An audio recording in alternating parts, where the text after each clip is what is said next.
the one we have might be the same one. Maybe. It's probably a generation newer than that. Okay. That's the old Roadcaster. Then probably I actually really like the bigness of it. Everyone's like, it's too big. I'm like, I like how it's like sturdy. Like you set it on the desk and it's like a masterpiece. It's huge. The whole ground shakes.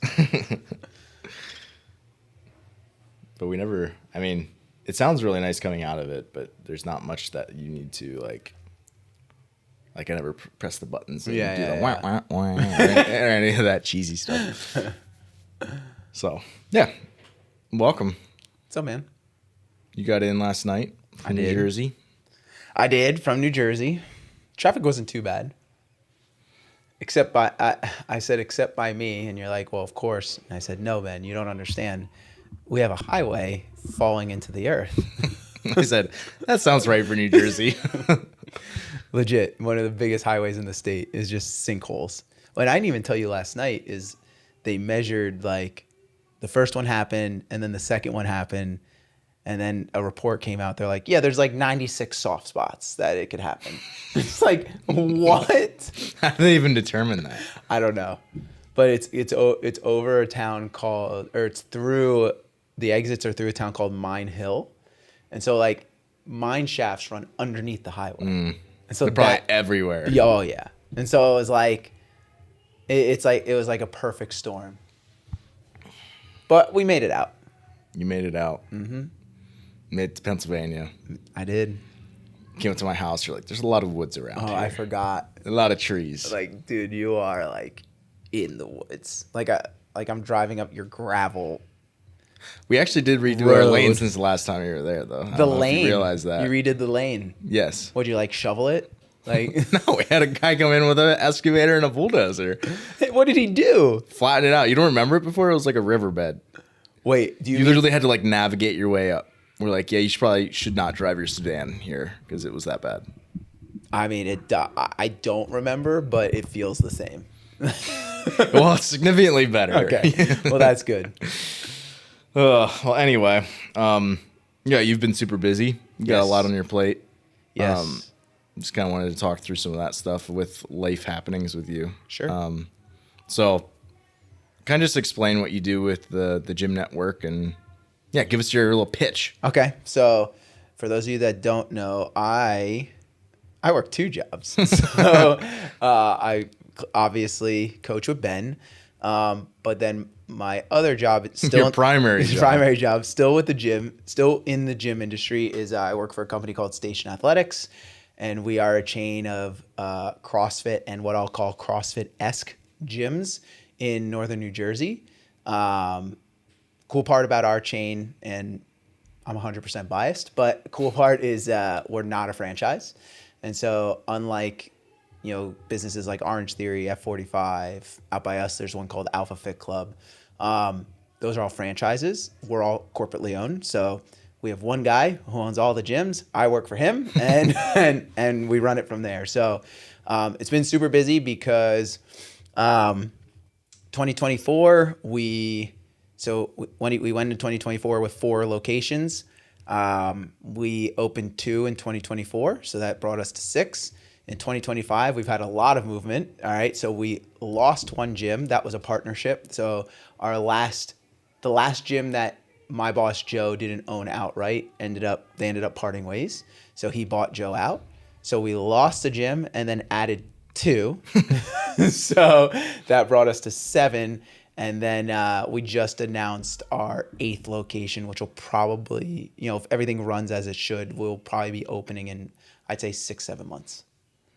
Does he have like a long-term vision of how many he actually wants? Or is it just like as many as possible? No, we do. So internally, have you ever heard of the term a BHAG? No, it hasn't said something you've made up again. No.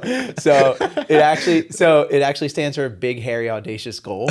Okay. Gotcha. So it's become that sounds exactly right. Yeah. So it's become common vernacular in business through I forget where it originated, but I think in the book Good to Great by Jim Collins, he kind of termed that. So ours is we want to have 2,000 members by the end of 2026. which would, by our math, be anywhere between 14 and 16 locations. And then we want 20,000 by the end of 2034, which our math would be about 120 locations. So that's what we want. 120. Yeah. That'd be wild. Yep. Wow. We got 9 years to do it. Yeah. So I guess that would be like just more involved, more like regional managers. Oh, for sure. So like right now, so the end of last year. I was gonna say, because like you're basically in charge of the GMs, or maybe in like 2022, you were just basically in charge of all the GMs. Correct.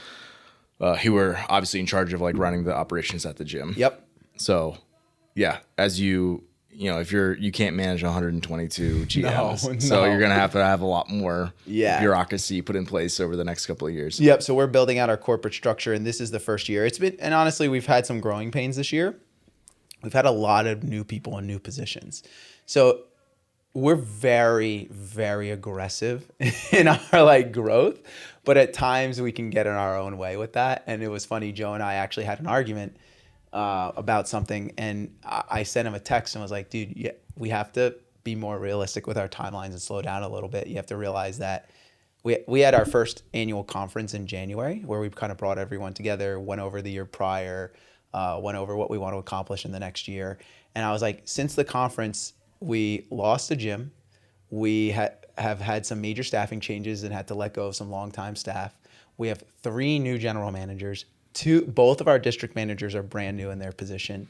And we've tried to roll out, these 4 initiatives in the first 4 or 5 months. And he was like, yeah, you're right. We need to kind of pare down. And then I was working on a project, and he was really good at reframing me and being like, remember how we said we need to pare down? Like, these are the 3 most important things, and this is not one of those things. And I was like, you're right. So we had to kind of delay that. So we've narrowed our focus now, which is so nice. I kind of needed, we both kind of needed that reality check. But we have gone through some growing pains this year. Now, fortunately, we've gone through the growing pains while being able to increase gross revenue by over 8%. So that's been nice. But yeah, our infrastructure right now and kind of how we think it's going to lay out, because truthfully, I told our staff, like, I've never been here before, right? Yeah. Like, we've been as high as 6-7 locations in the past, but some of them were partnerships so that they were able to open quicker. So I'm like, I've never been at 7 sole corporate-owned locations. Definitely never been to 8 locations, which is what we're trying to do before the end of the year. Yeah. And we're trying to line up 9 and 10, in Q4 this year. Not necessarily start any construction necessarily, but like, hey, we have a town lined up, we have a location lined up, we're working on leases, stuff like that. And so I'm honest with them. I'm like, I don't know what this is going to look like, but like, we're digging ditches together. And so I try to encourage them that they're on the ground floor. So we have our part-time coaching staff. Above them is our general managers, so they run an individual location. And then this year we've sectioned it out where we have 2 what we call district managers. So they manage the GMs within their district, so their own like mini teams. And so the goal is to basically structure it where each district, by our estimation, really starts at 4 locations, and then kind of I could see it capping out at about 8, maybe 10 if we like. Because it has to be within like driving distance for that person. Exactly. If you're in New Jersey, that's not that big of a radius. No, and so my thing is, or our thing is like, okay, hey, let's keep it within driving distance so that person can easily manage all of them and pop in. And then what we think is like, okay, if we expanded, and I'm making up the numbers right now, but if we expanded to 14, 15 locations, okay, then we would need a regional manager. And that person might be in charge of the entire state of New Jersey. What about an assistant to the regional manager? So that's kind of, and my role is to be in charge of operations across the entire company right now. Yeah. So lots of time for fitness. So all I do is work out all day. No. My staff will tell you that it's like I fit it like between meetings. My fitness looks, as so different than it did 2-3 years ago. Because I think the last year I was like truly competitive was either 21 or 22. I did team quarterfinals. And then it was like honestly like a weaning period off of that, because it's like, all right, I need to focus more on the business side. And fortunately, I think I said in an interview a while on another podcast that I was like, what helped me reframe was I started looking for PRs in business, and so it became my sport. But it was not like, Yeah, teach your guys' podcast. Yeah. What is it? Shout it out. Our podcast? Yeah. Yeah, we're the Movement Mindset, powered by Station Athletics. And so we've been doing that for a little while. We got a ways to try to catch up to the Zor podcast. But that's been fun. Yeah, it's a cool place to like send members to. For sure. And it's been nice because it's like we have just a little under 600 members across our locations. And so like we put out to the staff and the members, like, what do you want to hear about? And that's been great for me, because then I don't have to sit in a room and try to come up with topics for the podcast. It's like, yeah, you don't have to make stuff up. Yeah, it's like, oh, great. I know people want to hear about this, and I know I have people who want to talk about this, and I just have to show up and interview them. Yeah. Usually I take class. So I'll take class. Class is an hour long. I'll take whatever we have going on. It's just like different locations all the time, or is it always the same one? So different locations now. Previous 9 a.m. here. Yeah. So 3 like p.m. here. my main one was like our one location in Sparta runs a 3:30 class, and so like that's the one I'll tend to take. My boss Joe will tend to take, but again, the highway is sinking into itself, and so 80 is the main way for me to get home, and two places, and so I've had to be strategic on when I leave certain gyms. So for example, when I go to Roseland, I know I'm going to be there till 7:30 at night, because if you try to leave earlier than that, it's pointless. I'm going to get home at the same time. Yeah. So if I leave at 7, I'll be home by 7:30. If I leave at 6:30, I'm going to be home by 7:30. So it's like, that's the reason I could not live in New Jersey. yeah, but that's only but that's never been an issue in the past, but it is an issue because when you have a 4-lane highway that at certain areas goes down to 1 or is closed and has to get rerouted, things get backed up. Yeah. So yeah, I bounce around, and so now I do the class workouts, but maybe I can't do it with the class times because of when I have to bounce around. So what happens a lot now is you do an hour class in 45 minutes. Legit, yes. So I'll drive to Denville, because that's Denville, New Jersey. That's where I live. The one location has been literally maybe 2 minutes from my house. Oh, nice. So that was the easiest pre-sale I ever did in my life. It was Yeah. so nice to be done selling at 7 and get home at like 7:05. Yeah. So I'll go there, and it's like, great, I got an hour in between meetings. So I write an 8-minute warm up, and then I do and then I do this, and then I do this. Bing, bang, boom, on a clock, 45 minutes, done. Is it ideal? No, but we make it work. So you're not stretching for 45 minutes after. No, and honestly, sometimes like if I have more time, so if I have 2 hours between meetings, then I might work out for an hour because I need to stretch more. So there is some of that, but yeah, most of the time it's like yesterday. So yesterday Joe texted me, and I'm leaving our newest location we started pre-sale on in Summit, New Jersey.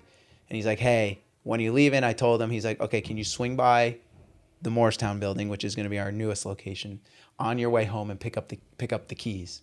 No problem. So I swing by. The guys who he's buying the building from are tenants in the building. They're like old retired lawyers or retiring lawyers. These guys, all the time in the world. Dude, let me tell you.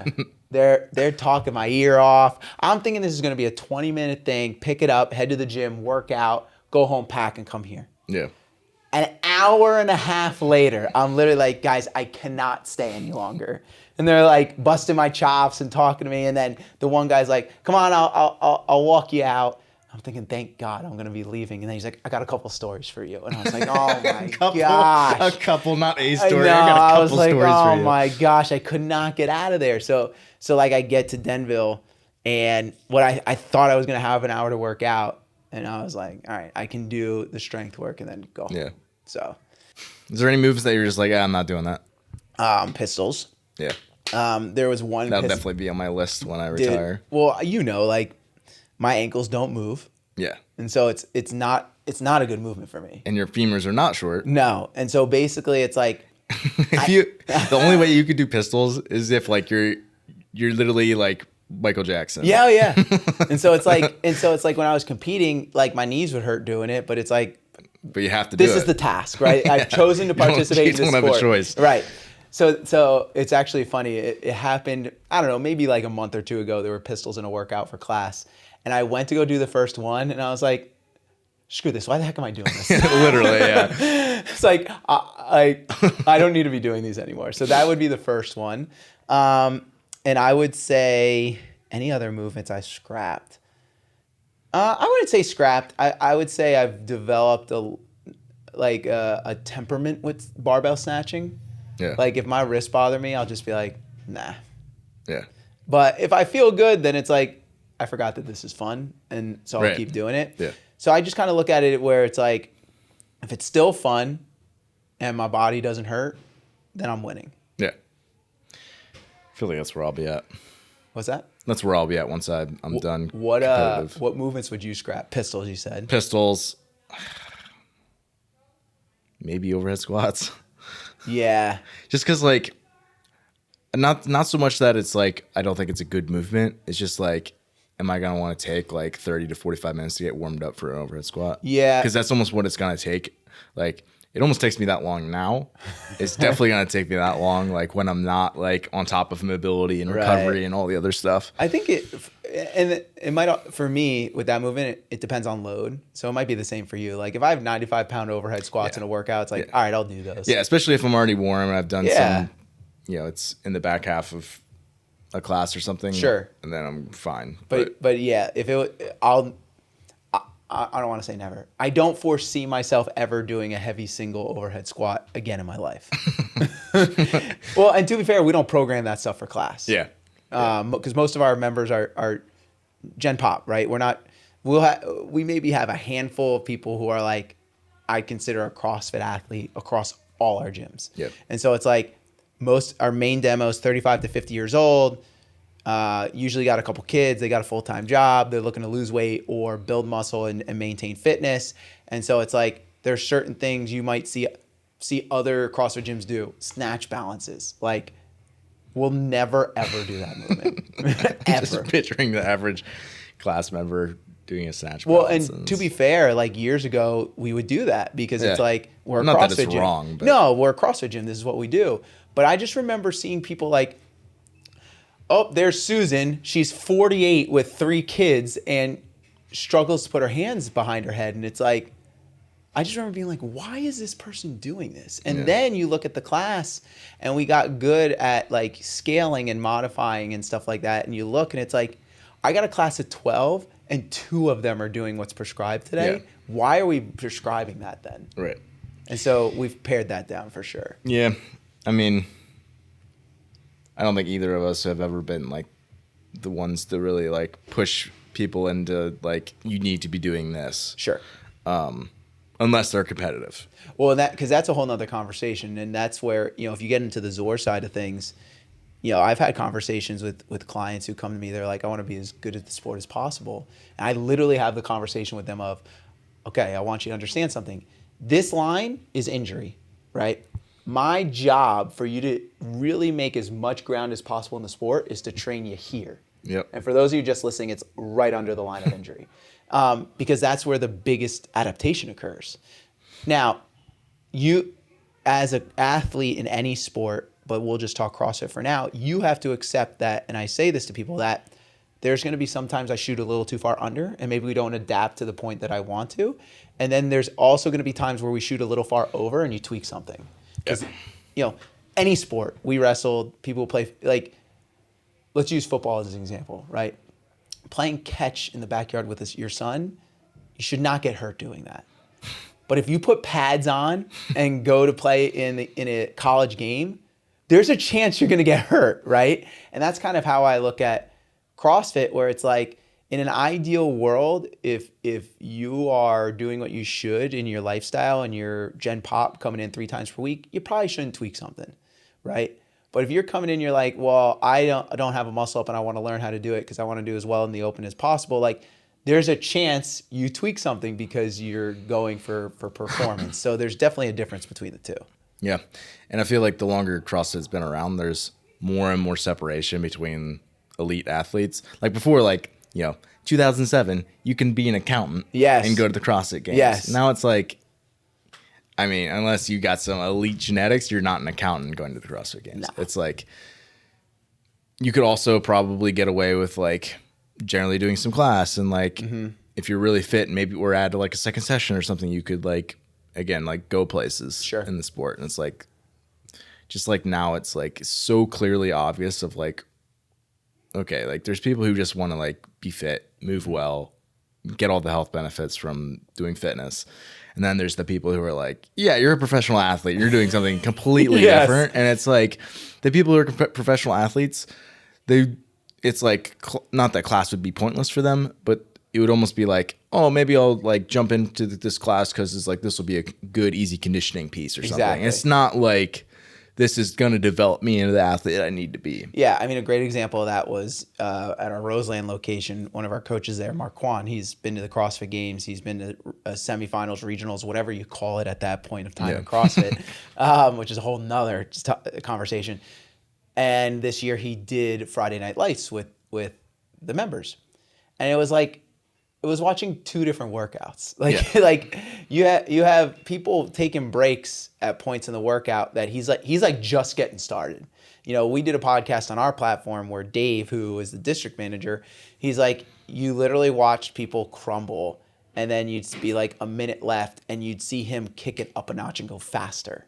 Because it's like, okay, cool, this is where I turn it on. So it's two totally different things. And that's why for us, in our opinion, CrossFit or CrossFit style conditioning is the best to get people results, right?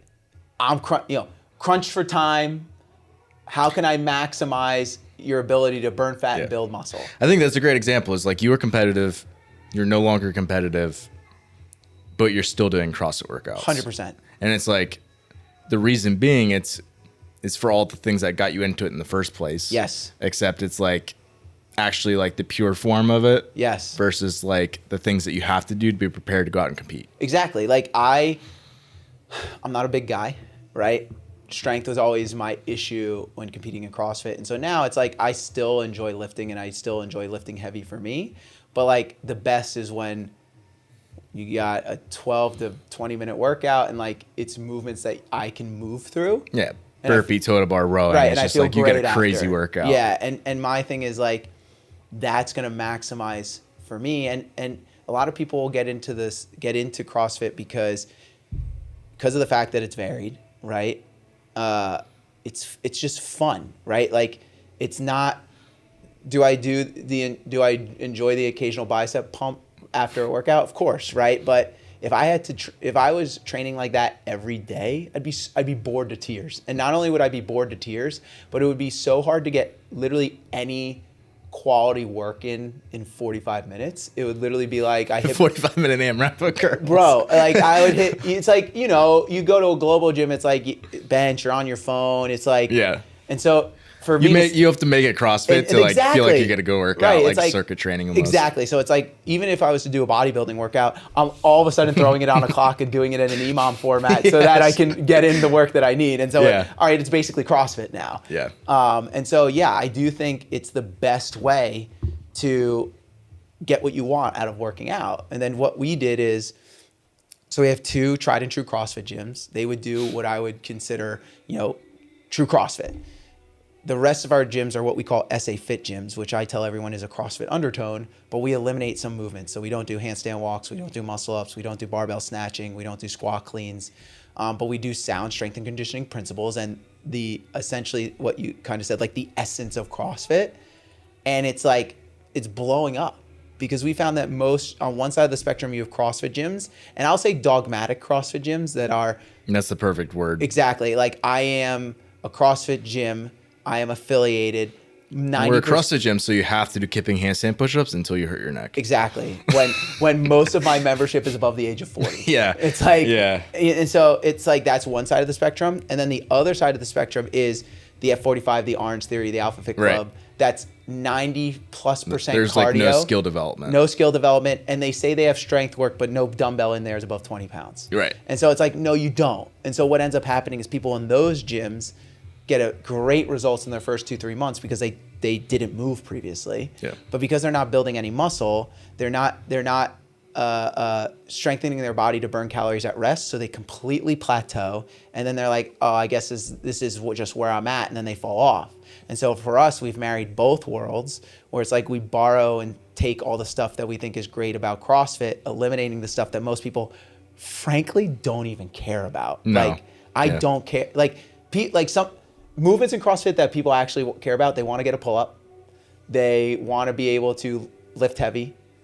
They don't care if they can do a handstand push-up. They don't, like, the number of people at our gyms that would Or if they do, it's because, like, they see higher level athletes doing them, or Exactly. like they see it RX a lot in the workout, so they want to be able to do that. And I don't think it's wrong to push people towards that. There's nothing wrong with that, but they are where you said that most gyms don't realize is the client is the one guiding that. Yeah. Basically, like, classic journey, right? I come into the gym, I'm overweight, I want to lose weight. I lose weight, I'm like, cool, I look better, I feel better. There's Johnny, he's doing cool things. How do I do that cool thing? Oh, this is how? You know, one that people really gravitate towards early on is usually double unders, because they can, as they lose weight, they can pick up on jumping rope, and then it's like, I should be able to just jump higher and turn faster. Like, double unders looks cool. And so it's like, cool, I want that. And so that's usually the progression. Most people don't come in, hey, I'm overweight, I want to get a muscle up. You know? Yeah, it's almost a hilarious thing to say. But how many CrossFit gyms or CrossFit people do you know that coach people in that way? Yeah. Hey, we're going to help you lose weight, and then you'll be able to do those things. When on day one, I don't care if I can do those things. I want to touch my toes. Yeah. You know what I mean? Yeah. Get off blood pressure medication. Yep. And until they get to that point, that's when they look to do the cool things. And so our SA Fit gyms, I think the way you phrase it is, I've never even honestly thought of it that way, but you're 100% right. To me, they speak to the essence of what CrossFit was about. And so that's kind of our model going forward. Yeah, we literally just had a conversation about, Stacy and I had a conversation about this the other day, where it was like, there should be some skills that you're shooting for. Otherwise, it turns into Orange Theory, where everything is just like, no skill development, which it just puts you at a hole. And like, if you don't have any skill and you don't have any strength, you're missing a very key component of like longevity and like function. Yeah. Where, you have to have some level of that, but ultimately, like, the person gets to decide where that line is. Sure. So, like, should you be able to jump rope? Probably. Yeah. Do you need to be able to do double unders? Do you need to be able to do crossover double unders? Right, like, right. Again, you get to decide where the line is, but there should be like a minimal. You should at least process that and be like, hey, it's, I don't have to be able to do handstand walking. Right. But maybe I should be able to be comfortable upside down. Right. Like, relatively speaking. Yeah. Right. Or even to the effect of, like, I should have enough strength that I can hold my body weight in a plank, or hold it upside down, or hold a weight over my head for a length of time. Why? Because you might be moving stuff in your house and have to put a box on a high level. And if you're not strong enough to do that, then you're literally waiting for someone to come and help you. All right. We got to get the new SOAR movement library of the antifreeze jugs. The worst marketing campaign. Oh my gosh, that was literally the darkest days of CrossFit. I remember being so into the sport, and then all of a sudden I just see Grandpa Shank lifting. carpet. Oh my gosh, what a horrible time. But yeah, the way we look at it is, as humans, for us to stay engaged in something, you have to see tangible evidence of progress and goal setting. And part of why people are drawn to CrossFit is because it gives you multiple data points to track improvement. And so for us in our company, right, so we have the scale. Every gym has an in-body scale, which tracks weight, muscle mass, body fat percentage, hydration level. So right there's 4 data points to track progress. Right? What are you smiling about? Just got to get my drink quick. All I had today so far is coffee. Yeah. So 4 data points to track progress. Then you have, how many times you come into the gym. That's another way to track progress. Before and after pictures. That's another way to track progress. But then it's like, okay, my lifts. Did I improve? Did I add 5 pounds to this lift? Did I add 5 pounds to that lift? Well, am I able to RX a workout I couldn't before? Can I do this skill? So all of a sudden, you go from what most people had, if I was to go to the gym by myself, 1 data point of max 2. What do I weigh on the scale and how do I look in the mirror?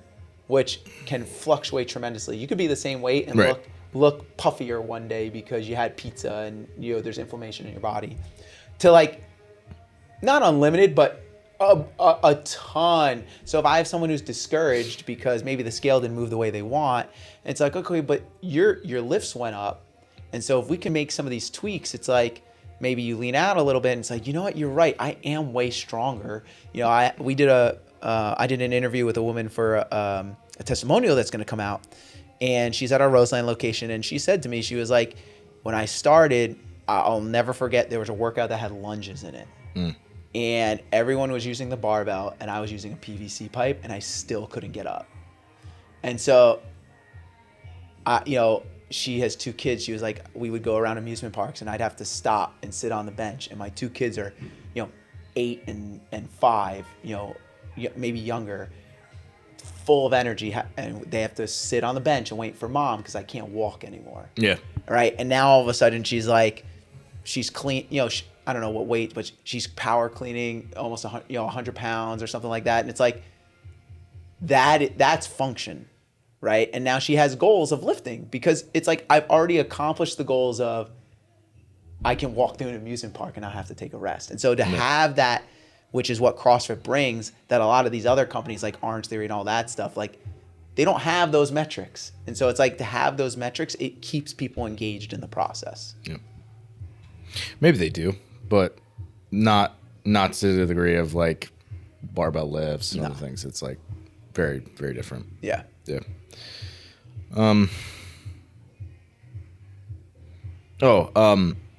Sam asked on Instagram, I had asked people like what they wanted to hear. Okay. And Sam asked what we had learned from each other since going from working like independently to now like collaborating on Zor, what we'd learned over the last 2 years. That's a really good question. I thought it was good too. Well, do you have anything? Because you've had more time to think about this than I have. Yeah, I mean, honestly, like, I think that this podcast and even our conversations last night are a good sign of like you really talked about how like your new like frontiers, like the business side of things, like you're able to pour your competitive side into the competition that is business. And there's been a lot of like tactics and other things that you've brought to the table that have been really helpful and just like stuff that I've picked up from you. Yeah. So that's definitely been a big part of it. It's just there's always things in business that you can make more efficient, that can run smoother, that can be a new way to attack things. And I feel like that's definitely something that you've brought to the table. Yeah, for sure. I think for me, so to answer I think to answer Sam's question, the first step to take, I screwed that up, but is why did we even do it in the first place? And so I don't know if we've ever touched on that, but literally probably a long time ago. Yeah, literally I knew Ben from, I'll say college, even though you were coming in as I was leaving. And post college, he had gotten into CrossFit, and so we would communicate back and forth periodically during open season and stuff like that. And so I was doing my own thing, but again, at that point in time, I was doing that. I was doing some consulting for a physical therapy clinic on the sales side. I was doing the gyms, and then I was doing like one other like cold call thing because it was post-COVID and I had to do multiple things to try to pay my bills. And so then as I pared down, I took a step back and said, I don't have the time, nor do I want to make the time, is what I should say. I don't want to make the time for the marketing and for what was Forged Through Faith at the time. I just want to coach people through that platform. And Ben's light years ahead of me in that realm. He already had a podcast started. You already had a full YouTube channel. You already had a movement library built out. And I was like, I cannot and don't want to put in all the time to get to like where Ben is at with all that stuff. So I literally messaged you and was like, hey man, you want to just combine? Like, you absorb me, I'll work for you, I'll just coach people. And that was like a huge weight lifted off my shoulders. And then I've learned a lot from like the training side of things about like different protocols to use. Like Ben had all these systems already built out. It was like I still use, like I just go to your testing platform that you had built out before I ever came on, and was like, great, I'm going to use this. And I stole most of those tests. but the thing is, like, but they're good tests. But not only that, like most of those tests, like I did too, because we stole them from the same spot. Yeah. But at the same time, where again you were so far ahead was like you had the sheets built out that track people's progress, and based off of that data where people should be, that I was like, oh, this is great. Like, I don't got to think about this. I literally just give people the test, plug it into the sheet you made, and then it's like, cool, this is kind of where you're at, and based on your goals, this is where you're going to want to be. Yeah. Saved me so much time and energy. So I think like that was humongous for me. That's one of the things with like, we're not a big company, but the big companies, that's like one of the things that is definitely like an advantage for them, is that they have so much data. So much data. Like they see what elite athletes can do. They know where you should be at on certain metrics. If you're not there, they can be very clear about that. Yeah. And now we've been tracking, again, not that we have this massive data set, but we have, again, lots of numbers in there at this point where it's like, you know, you entered numbers for clients for the last decade into a spreadsheet, it's gonna accumulate. So like we know where people should be at for 100 bar facing burpees. Right. You know, you know how many toe to bar you should be able to do in a set. Something like very basic, like, you know, 5K row, 10K or 10-minute air bike, things like that. Where it's helpful to be able to, again, that's a good example of just like, that wasn't very complicated to set up, but it's like you do it for long enough and now it becomes very useful. Yeah. And also like really helpful for the athletes who are engaging in it, because now we actually have like real data on it. Yeah. And I mean, let's be real. Most of the stuff we do from an implementation systems business side, right, is not complicated, right? We're in the gym business, for God's sakes, right? Like, this is not rocket science, but it's time consuming. And that time is like the most like expensive and most precious. Like, that's why most people don't do coaching very well. Exactly. And so the thing is, when I looked at what you had built, it's like, this would have taken me so long to make, and even longer because I had other jobs. Yes, right. Yeah. And we literally talked about this last night as well when you came into town. It was like the first like 5 years or whatever of me coaching. It was like I had a couple of clients that I was working with, and I spent so much time on like content creation and writing and like doing all this stuff because it was like I had the time. Yeah. So it was like, and I had all these ideas, where it's like, as you get more clients, and you said this before, in the gym business, you're either busy or broke. Yes. And I was like, I was broke, so I wasn't very busy, so I had all this time to like create stuff, and now it's more like having to rely on the systems that we've built because now you're very busy with what you've got going on, and I have, a more full roster of clients. So yes, yeah. And again, at that point in time, you and Brooke were newly married. You had no kids. Yes. And that's no gym. That's a game changer. Yeah. I had like, a 9 to 5, and I was just, or actually, I think when I started Zora, I was just coaching like part-time at an affiliate. Were you teaching when you started? Actually, yeah. I think so. Which is great. Because it just started off as a website. I didn't have anything for sale. I wasn't coaching anyone. I just was like putting things onto the website. Yep. Because I liked CrossFit and... Yeah. And teaching is a great time to start that, especially when you don't care about teaching. Literally. Because it's like, oh, I got an hour break, and I don't care about writing lesson plans, so I'm gonna do fitness on the website. So I'm gonna watch these YouTube videos and take notes. Which is exactly what I did when I was teaching. Yeah. Yep. Yeah.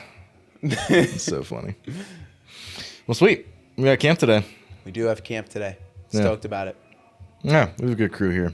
So yeah, I'm looking forward to. It's fun. It's fun. To be honest, every time we have camp, I stress a little bit because I lose time at home. Yeah. And Tiff is always a good reminder of like, but babe, like, you have so much fun when you go. And I'm like, you're right. Every time I get out here and I see, I see Sam's beautiful face because he's at every camp, and I see all the people come in, and we just start talking fitness, and it's like, you know what it is? When you do this for long enough, and you coach people for long enough, and I know I'm not like old man, but I've been coaching people for 10 years. I got my level 1 in 2014, so I've been coaching people a long time. And there's not much that's new. And I think as a coach, you fall into, or I'll speak for myself, you can fall into like, this is not new. Like, this is not rocket science. But then you get into camp like this, and it's like, but it's new to them. Yeah. And you see someone like get it, or like the first camp when I went over rope climb cues, and everyone was like, everyone's mind was blown. Like, dude, what are you doing? You're like a wizard up there. And it was like, it reinvigorates that to be like, no, like this is so fun to be able to get that like aha moment for someone, or to work with them hands on and be like, they couldn't do a movement when they walked into friggin' camp, and then they walk out being able to string things together just because you gave them a nugget, or you're able to like help them get something. It's like, it reminds you that like, okay, yes, you've been doing this for a decade plus, but like this person is where you were at the beginning of that journey is like a lot of fun. Yeah. We'll leave it at that.